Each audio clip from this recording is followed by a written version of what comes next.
G'day and welcome to Wine Week. I'm Danny. And I'm Brad. And Brad, you're going to kick us off this week. I'm going to start with a wine from Margaret River, one of my little favourite parts of the world, and this is a Voyager Estate Chardonnay.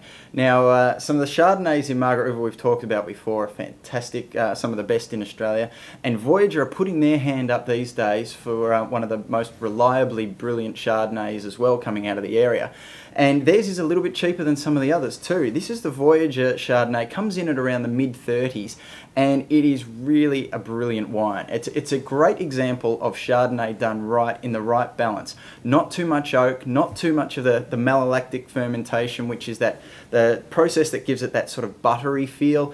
There was a period there where the big buttery wines were coming out and it was almost overshadowing the grapes. And here's an example of great winemaking, taking really good fruit to begin with. And Voyager, across their whole range, their Cabernet's sensational, doing good work with their Shiraz, and their Chardonnay's right up there with the best now too. So it's the Voyager Estate Chardonnay, really worth a look. Yeah, sounds lovely. Look, the next one we're going to have a look at might be more well known to our US viewers. This is the Fox Creek Red Baron. Now this is only the second vintage of the Red Baron, the first being the 2005 and this being the 2006.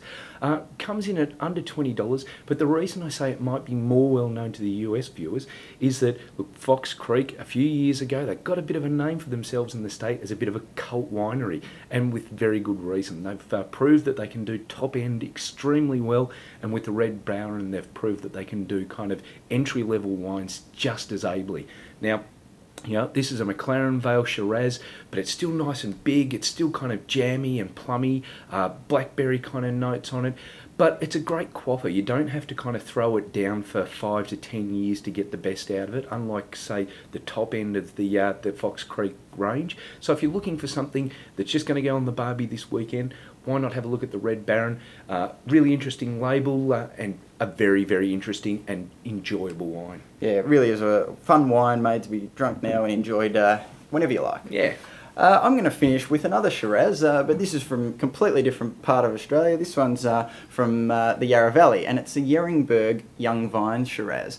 Now, the reason this is called the Young Vine Shiraz is because many years ago, Yeringberg went through and pulled up all of their Shiraz vines, partly because they had to, and they lost them, and only late 90s they decided to replant some more.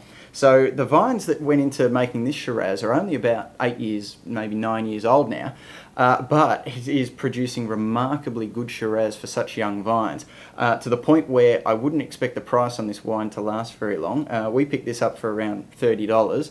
I would expect that as the vines mature a little more, and Yeringberg will, you know, and rightly so, can charge a few dollars more, because this is a sensational drinking wine. I was lucky enough to be up in the Yarra Valley last year and visited Sandra DePury, one of the winemakers there, and look, she was really impressed with how this young Shiraz is coming along. So, yep, get on, have a look. Yeah, look, if it goes the way of the rest of the Yeringberg range, expect to be paying $50, $60 for this wine very, very soon. So, anyhow, that's it for this week. I hope you found a bargain. We certainly have, and we'll see you again next week. See you next week.